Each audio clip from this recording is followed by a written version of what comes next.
Hello बच्चों, यहाँ पे हम करेंगे चैप्टर 1 फोर्स, जो कि क्लास 10 ICSE बोर्ड के लिए और सब्जेक्ट है आपका फिजिक्स। तो चलिए स्टार्ट करते हैं। सबसे पहले इस चैप्टर का फर्स्ट टॉपिक जो है हमारा वो है बच्चों फोर्स। देखिए फोर्स तो हम बच्चों 9th क्लास में पढ़ चुके हैं कि फोर्स क्या होता है। तो थोड़ा सा मैं आपको यहाँ पे एक बार रिपीट कर देता हूँ उस चीज़ के लिए। फोर्स क्या होता है बच्चों? फोर्स एक प्रकार का पुल या पुश होता है। जैसे कि मेरे हाथ में ये मार्कर है बच्चों। अगर मैं आपसे कहूँ कि इस ढक्कन को खोलना है तो आप इस ढक्कन पे फोर्स लगाएंगे। वो फोर्स कैसा होगा? आपको उसको खींचेंगे। खींचने का मतलब हो गया पुल करना। तो पुल करने से ये ढक्कन यहाँ से उठ के ऊपर आ गया। इट मीन्स इसकी पोजीशन में क्या हो गया? चेंज हो गया। एक बात। दूसरा, अगर मैं कहूँ कि मुझे ढक्कन को बंद करना है तो ये क्या हो गया? पुश हो गया। तो इसको मैंने पुश करा तब इसकी पोजीशन में चेंज हो गया। एक मिनट और मैं आपको एक चीज दिखाऊं। अब ये डिब्बा है, इस डिब्बे पे मैंने फोर्स लगाया तो क्या हो गया? इसकी शेप खराब हो गई और मे बी इसका साइज भी खराब हो गया। तो लेकिन मैंने इसको क्या करा? पुश करा है। क्या करा है? पुश। तो इसका मतलब एक बात बिल्कुल क्लियर होती है, फोर्स के मामले में हम कहें तो फोर्स केवल बच्चों क्या होता है? पुल या पुश होता है, जो किसी भी ऑब्जेक्ट की पोजीशन को भी चेंज कर सकता है, शेप साइज को चेंज कर सकता है और मोशन को भी चेंज कर सकता है। एग्जाम्पल के तौर पे अगर मैं बोर्ड को मैं दबाऊं, पुश करूं, तो इसका मतलब ये है कि इसके पीछे दीवार है तो वो अपनी जगह से नहीं हट रही है। लेकिन फोर्स की ये टेंडेंसी है कि वो उसकी पोजीशन को चेंज करने की कोशिश कर रहा है। तो हम जान सकते हैं फोर्स क्या होता है। फोर्स इज अ पुल और push which apply on the body and change the position in the body और ट्राइंग टू चेंज। पोजीशन के साथ हम शेप और साइज भी की बात कह सकते हैं। तो फोर्स क्या होता है बच्चों? यहाँ पे फोर्स क्या होता है? इट इज अ पुल और push which apply on the body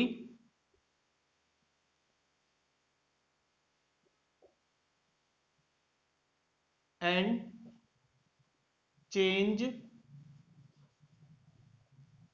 the position,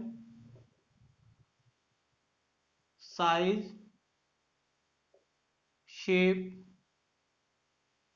or may be trying to change position, size and shape। तो बच्चों यहाँ पे क्या हुआ कि फोर्स क्या हो गया? पुल या पुश है, जो क्या कर सकता है, जब अप्लाई करते हैं किसी बॉडी पे तो उसकी बॉडी की पोजीशन को या साइज या शेप को क्या कर सकता है? चेंज कर सकता है। या फिर हो सकता है कि वो उसकी पोजीशन को अगर चेंज ना कर पाए तो वो कोशिश करेगा कि वो पोजीशन उसकी चेंज हो जाए। तो यहाँ पे हम ये पढ़ चुके हैं क्लास 9th के लिए। तो ये तो एक जरा सा एक इंट्रोडक्शन था कि फोर्स क्या होता है। लेकिन अब यहाँ पे हम ये पढ़ेंगे बच्चों कि फोर्स को अगर हम दो प्रकार की बॉडी पे लगाए तो उन दोनों बॉडी पे लगाने पे उसका क्या इफेक्ट होता है। तो देखिए दो प्रकार की बॉडी कौन सी हमारे पास? अगर हम बात करें फोर्स को हम दो बॉडी पे लगाए, दो प्रकार की बॉडी, कौन सी दो प्रकार की बॉडी बच्चों? एक है आपकी रिजिड और एक बॉडी क्या हो गई आपकी? Non rigid. तो पहले तो हम समझते हैं कि ये रिजिड बॉडी और नॉन रिजिड बॉडी क्या होती है। रिजिड बॉडी और नॉन रिजिड बॉडी क्या होती है, ठीक है। तो देखिए बच्चों, जैसे कि मैं आपको बताऊं तो ये चलिए इसी को ले लेता हूं मैं। ये मार्कर है, अगर मैं इस मार्कर को दबा रहा हूं बच्चों, देखिए जूम करके दिखाऊं। अगर मैं इसको दबा रहा हूं तो इसकी पोजीशन में कोई भी बदलाव नहीं आ रहा। इसकी मतलब इसके पार्टिकल अपनी जगह से नहीं हट रहे। तो इस टाइप की बॉडी हमारी कहलाती है रिजिड बॉडी। रिजिड बॉडी ऐसी बॉडी होती है जिसके अंदर के जो पार्टिकल्स होते हैं, अगर हम उस पर फोर्स कहीं से भी लगा दें तो इनकी पोजीशन में कोई चेंज नहीं होता। तो जब कोई चेंज ही नहीं हो रहा है पार्टिकल में तो इसमें शेप और बात करते हैं साइज, तो इनमें कोई बदलाव नहीं होगा। तो रिजिड बॉडी वो बॉडी होती है जिसके अंदर के पार्टिकल्स में कोई भी चेंज नहीं होता है। तो फोर्स लगाने से उसकी शेप और साइज में कोई चेंज नहीं होगा। नॉन रिजिड बॉडी क्या होती है बच्चों? नॉन रिजिड बॉडी ऐसी बॉडी होती है जिसके अंदर के पार्टिकल अगर हम फोर्स लगाए तो ये पार्टिकल अपनी जगह से हट जाए, डिस्प्लेस हो जाए। जब डिस्प्लेस हो जाएगी तो ये इसकी शेप क्या हो जाएगी, थोड़ी सी अपनी जगह से क्या हो जाएगी, चेंज हो जाएगी, लाइक दिस। तो यहाँ पे मैं आपको एक एग्जांपल बताऊं, ये मेरे पास एक अलाउट की डिब्बी है, खाली डिब्बी है। अगर मैं इस पे फोर्स लगा रहा हूं तो इसका मतलब इसके अंदर के पार्टिकल अपनी पोजीशन से हट रहे हैं, तो इसकी शेप भी खराब हो रही है, साइज भी खराब हो रहा है। तो यानी कि ये बॉडी मेरे पास नॉन रिजिड है और ये बॉडी क्या है, रिजिड है। इस पे फोर्स लगाने से इसके अंदर के पार्टिकल्स पे कोई भी इफेक्ट नहीं पड़ रहा, जो इंटरमोलिक्यूल पार्टिकल्स है, और इसमें क्या हो जा रहा है, उसकी पोजीशन में चेंज हो जा रहा है। तो आई थिंक यहाँ पे ये तो हमें क्लियर हो गया कि रिजिड और नॉन रिजिड बॉडी क्या होती है।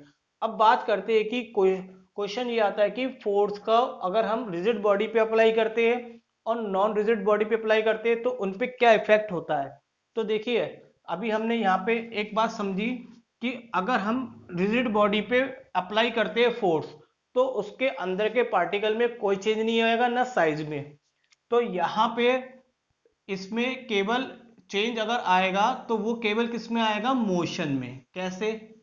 ये मार्कर को हमने लिया था रिजिड बॉडी, इसको मैं दबा रहा हूं तो इसमें कोई चेंज नहीं आ रहा है, लेकिन अगर मैं इस पे फोर्स को अगर अप्लाई करूं, मैं बोर्ड पे करके दिखाता हूं आपको। जैसे मैं फोर्स को नीचे लगा रहा हूं तो ये ऊपर की तरफ मूव होता जा रहा है, पूरा पेन मूव हो रहा है। इसका मतलब है कि मोशन हो सकता है, लेकिन शेप और साइज इसमें कोई चेंज नहीं होगा। शेप और साइज में कोई चेंज नहीं होता, सिर्फ किस में चेंज हो सकता है, मोशन में। अगर मैं बात करूं नॉन रिजिड बॉडी की, तो नॉन रिजिड बॉडी में सब कुछ हो सकता है। ये इसमें क्या हो सकता है, मोशन भी हो सकता है, इसकी शेप में चेंज हो सकता है, और इसका साइज में भी चेंज हो सकता है।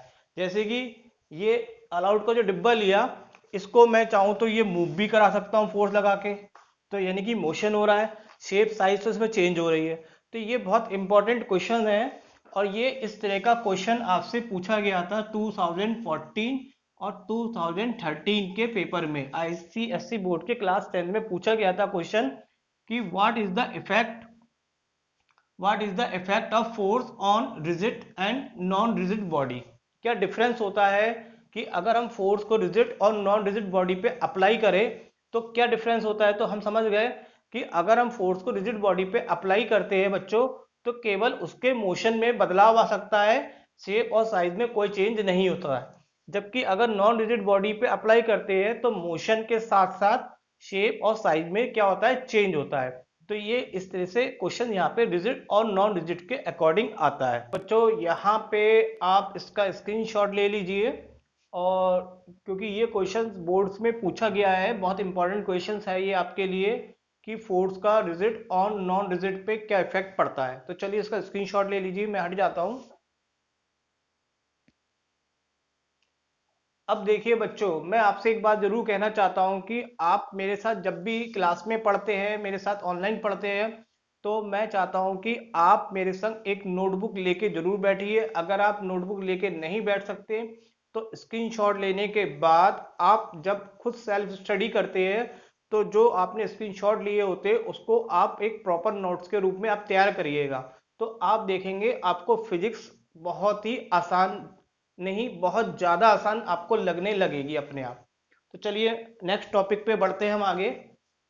अब देखिए, इस चैप्टर में जो हमसे बात की गई है, यहाँ पे चैप्टर 1 फोर्स में जो बात की गई है वो केवल रिजिड बॉडी को लेके की गई है। तो अब हम इफेक्ट केवल किसका पढ़ेंगे, फोर्स का, केवल रिजिड बॉडी पे। ठीक है, अब आपने समझ लिया कि अगर रिजिड बॉडी पे फोर्स अप्लाई करते हैं तो केवल उसके मोशन में चेंज आता है, शेप और साइज में चेंज नहीं आता। तो अगर हम फोर्स को किस पे लगाते हैं, रिजिड बॉडी पे अप्लाई करते हैं, तो इसमें क्या होता है, मोशन होता है। तो ये मोशन बच्चों दो प्रकार से होता है। एक होता है आपका लीनियर, जिसको हम बोल सकते हैं लीनियर, और ट्रांसलेशनल। ट्रांसलेशनल। और दूसरा होता है रोटेशनल, रोटेशनल मोशन। और इसको भी यहाँ पे मोशन कर देते हैं। तो हमने देखा जब फोर्स अप्लाई कर रहे हैं, ये क्या कर रहे हैं, इस पे बच्चों हम फोर्स लगा रहे हैं रिजिड बॉडी पे, तो उसमें मोशन में चेंज आता है। तो मोशन भी बच्चों दो प्रकार के होते हैं, एक होता है लीनियर और ट्रांसलेशन मोशन, और दूसरा क्या होता है, रोटेशनल मोशन होता है। अब इन दोनों में क्या डिफरेंस है, तो मैं आपको पहले एक प्रैक्टिकल से समझाता हूं।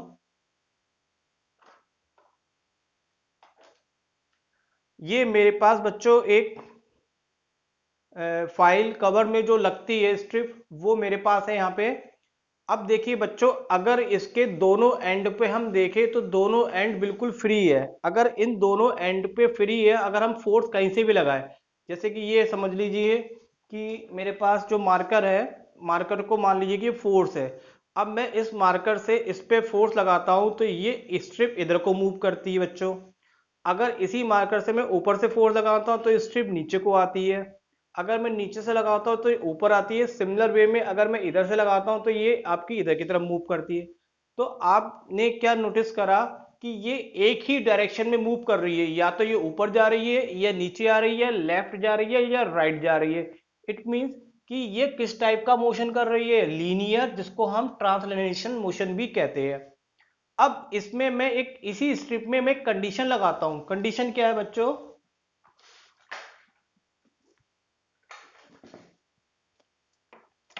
कंडीशन ये है कि इसके एक एंड को मैं पाइवोटेड कर देता हूं। पाइवोटेड का मतलब क्या होता है बच्चों, एक एंड को मैं फिक्स कर देता हूं, उसे बोलते हैं पाइवोटेड पॉइंट।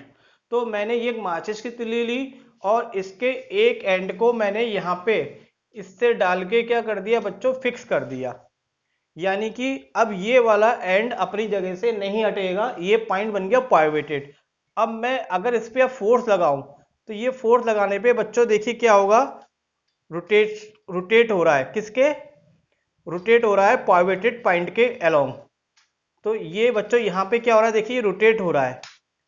तो यहाँ पे क्या कंडीशन है, तो आप समझ गए होंगे कि लीनियर और रोटेशनल मोशन में ये अंतर होता है कि किसी चीज के अगर बॉडी के दोनों एंड्स फ्री है तो बॉडी में जो मोशन होगा वो लीनियर होगा, और अगर उसका एक पॉइंट को हम पाइवोटेड कर दे, इट मींस कि उसके एक पॉइंट को फिक्स कर दे, तो उसका मोशन बन जाएगा रोटेटरी मोशन। तो यहाँ पे बच्चों जब रिजिड बॉडी पे हम फोर्स अप्लाई करते हैं तो लीनियर या ट्रांसलेशन मोशन तब बनता है जब बॉडी के दोनों एंड फ्री हो। इसका मतलब हम ये कहेंगे कि जब बॉडी के दोनों एंड फ्री होंगे तो इसका मतलब ये होगा कि बॉडी एक ही डायरेक्शन में मोशन करेगी, या लेफ्ट या राइट या अप एंड डाउन। तो उस टाइप के मोशन को हम क्या बोलेंगे, लीनियर मोशन। तो लीनियर मोशन वो मोशन होता है, लीनियर मोशन बच्चों वो मोशन होता है जब बॉडी केवल वन डायरेक्शन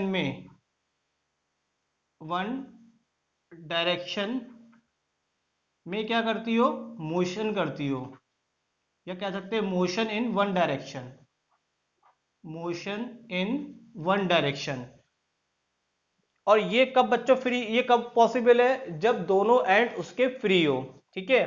रोटेशनल मोशन क्या होता है, रोटेशनल मोशन वो होता है जब कोई बॉडी किसी पाइवोटेड पॉइंट, जैसे कि ये मैंने एक खूंटा ले लिया जिसपे गाय को बांध दिया जाता है, और ये रस्सी हो गई, और ये हमारे पास इसको बड़ा सा बना दिया, तो ये हमारे पास सपोज काव, यानी कि गाय हो गई।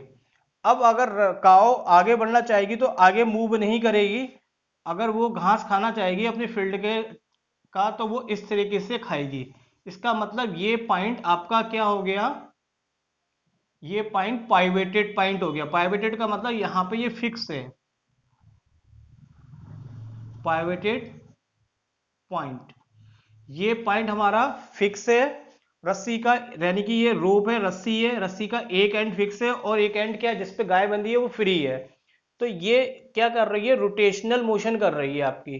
तो रोटेशनल मोशन क्या होता है कि जब कोई बॉडी किसी पाइवोटेड पॉइंट के अलोंग क्या करती हो, रोटेट करती हो, तो उस मोशन को हम क्या कहते हैं, रोटेशनल मोशन कहते हैं। और ये तभी पॉसिबल है जब उसका एक एंड पाइवोटेड हो, इट मींस कि एक एंड फिक्स हो और दूसरा एंड मोशन के लिए फ्री हो।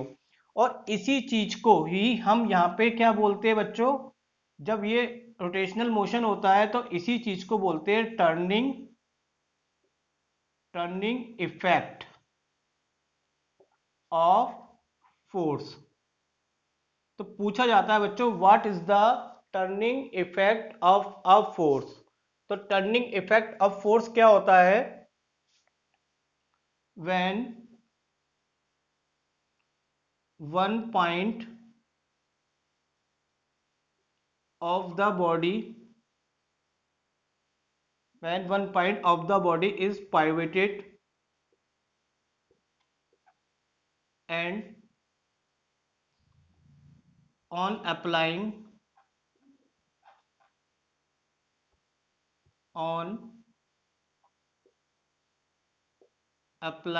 a force, then body rotates around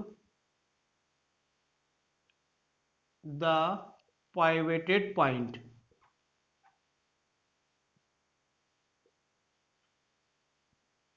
This is called turning effect of force. Short में लिख दिया मैंने इसको, क्या है, टर्निंग इफेक्ट ऑफ फोर्स। ठीक है बच्चों, तो टर्निंग इफेक्ट फोर्स क्या होता है, जब किसी बॉडी के एक पॉइंट को हम पाइवेटेड कर देते हैं और कहीं से भी हम फोर्स लगाए, चाहे यहां से फोर्स लगाए, चाहे हम यहां से फोर्स लगाए, कहीं से भी फोर्स लगाए, तो बॉडी क्या होती है, रोटेट करना स्टार्ट हो जाती है उस पाइवेटेड पॉइंट के अलोंग। इसी चीज को हम बच्चे बोलते हैं turning effect of force. It means कि अगर हमने फोर्स लगाया और बॉडी टर्न कर रही है, रोटेट कर रही है, तो वो आपकी कहलाएगी यहाँ पे क्या, टर्निंग इफेक्ट ऑफ फोर्स। और साथ में ये इस टाइप का मोशन भी क्या कहलाता है, आपका रोटेशनल मोशन। तो आप इसका स्क्रीनशॉट ले लीजिए बच्चों यहाँ पे। तो बच्चों बढ़ते आगे, हम आगे के लिए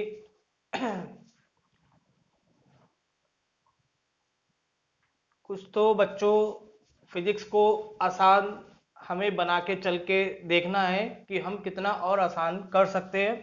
तो मेरी कोशिश है कि बच्चों आपको फिजिक्स बहुत ही आसान होने वाली है। चलिए अभी मैं सभी इसको मिटा के नेक्स्ट टॉपिक पे बढ़ते हैं। तो बच्चों हम यहाँ पे आ चुके हैं, हमने पढ़ लिया रोटेशनल और linear motion, turning effect of motion. अब हम यहाँ पे पढ़ेंगे फैक्टर्स अफेक्टिंग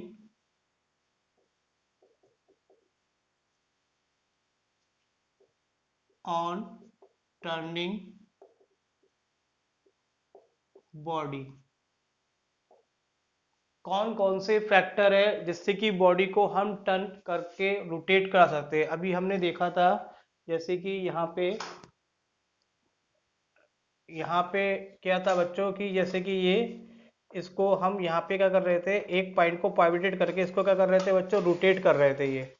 तो ये इसका जो टर्निंग बॉडी हो रही है, टर्न कर रही है, यानी कि टर्निंग इफेक्ट ऑफ फोर्स हमने पढ़ा।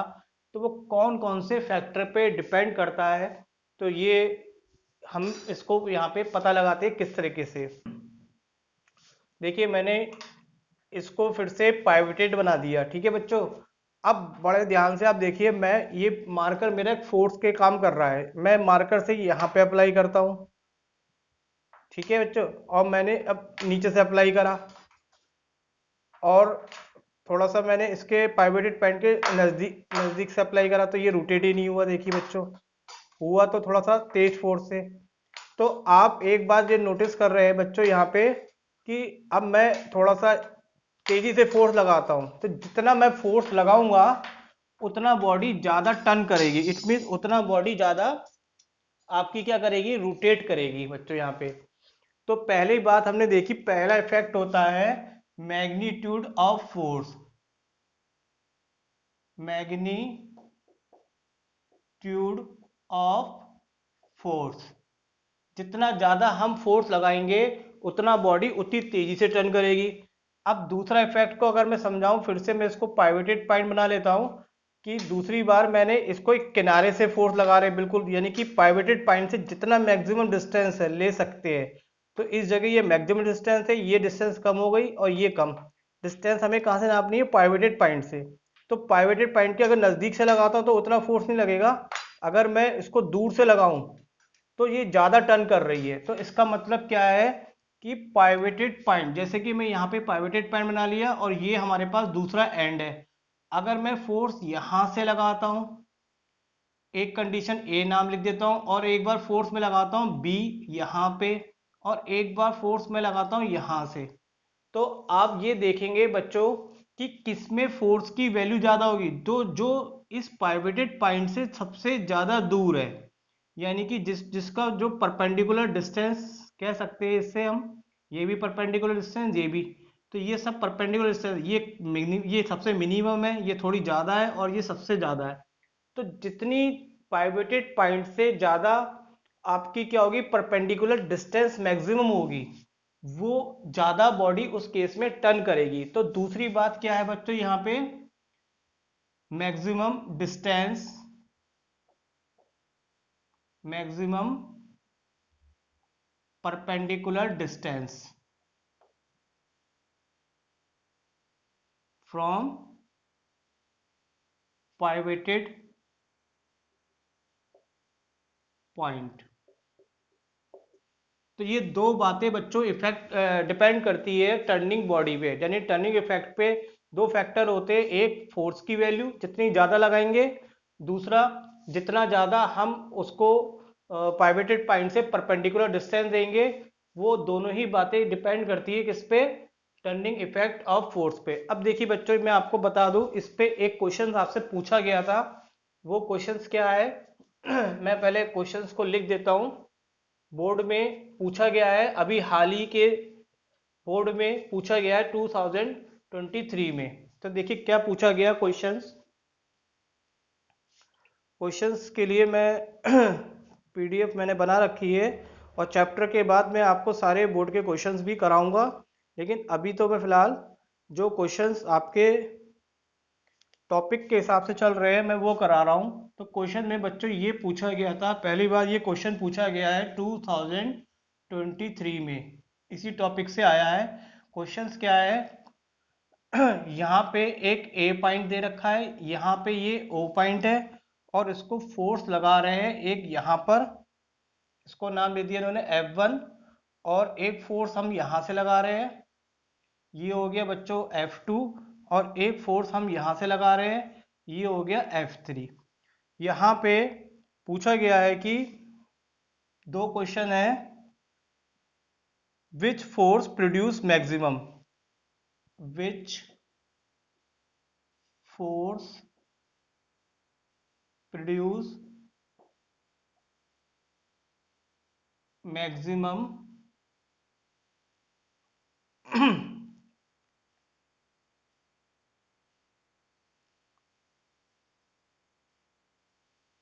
मैक्सिमम मूवमेंट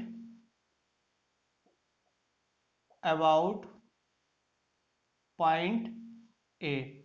और दूसरा क्वेश्चन पूछा गया है, give a reason, give a reason of answer A. जो भी आप ए का आंसर देते हैं उसके अकॉर्डिंग यहाँ पे कौन सा है। अब आप देखिए, नोटिस करिए, अभी हमने पढ़ा टर्निंग इफेक्ट के फैक्टर। तो टर्निंग इफेक्ट के दो फैक्टर होते हैं, एक होता है फोर्स, अगर ज़्यादा लगाएंगे तो आपका टर्निंग इफेक्ट ज़्यादा होगा। दूसरा क्या है बच्चों यहाँ पे, परपेंडिकुलर डिस्टेंस जितनी ज़्यादा होगी। अभी देखिए मैंने यहाँ पे मूवमेंट के बारे में पूरा नहीं पढ़ाया है, लेकिन मैं आपको ये क्वेश्चंस करा देता हूँ। अब देखिए यहां से इसकी जो डिस्टेंस है, परपेंडिकुलर डिस्टेंस की बात मैंने करी थी, तो परपेंडिकुलर डिस्टेंस ये होती है 90। यहाँ वाले फोर्स से अगर हम इसको यहाँ पे अप्लाई करें और इसकी परपेंडिकुलर डिस्टेंस निकालेंगे, तो इसकी परपेंडिकुलर डिस्टेंस बनेगी यहाँ पे, और इसको अगर हम निकालें इस पॉइंट से परपेंडिकुलर डिस्टेंस, तो इसकी बनेगी बच्चों ये। तो हम देख रहे हैं सबसे ज्यादा परपेंडिकुलर डिस्टेंस हमारे किस फोर्स की है, फोर्स F1 की है। तो पहले ए का जो आंसर होगा वो होगा फोर्स F1 हमारे को ज्यादा मूवमेंट प्रोवाइड करेगा, ज्यादा बॉडी को रोटेट करा देगा या मूवमेंट करा देगा। गिव अ रीजन, रीजन समझ में आ रहा है कि परपेंडिकुलर डिस्टेंस क्या है बच्चों, पाइवेटेड पॉइंट इन्होंने यहाँ पे ए को मान रखा है क्योंकि मूवमेंट हमें किसके अलोंग कराना है, ए पॉइंट को। तो ए पॉइंट हमारा क्या है, पाइवेटेड है, इसके अलोंग बॉडी को रोटेट कराना है हमें। तो वो सबसे ज्यादा जो रोटेट कराएगा वो F1 फोर्स कराएगा क्योंकि उसकी यहाँ से परपेंडिकुलर डिस्टेंस क्या है, ज्यादा है। ठीक है, ये इसका रीजन है और ये क्वेश्चन आपसे पूछा गया था 2023 में, इसी टॉपिक से रिलेटेड है। तो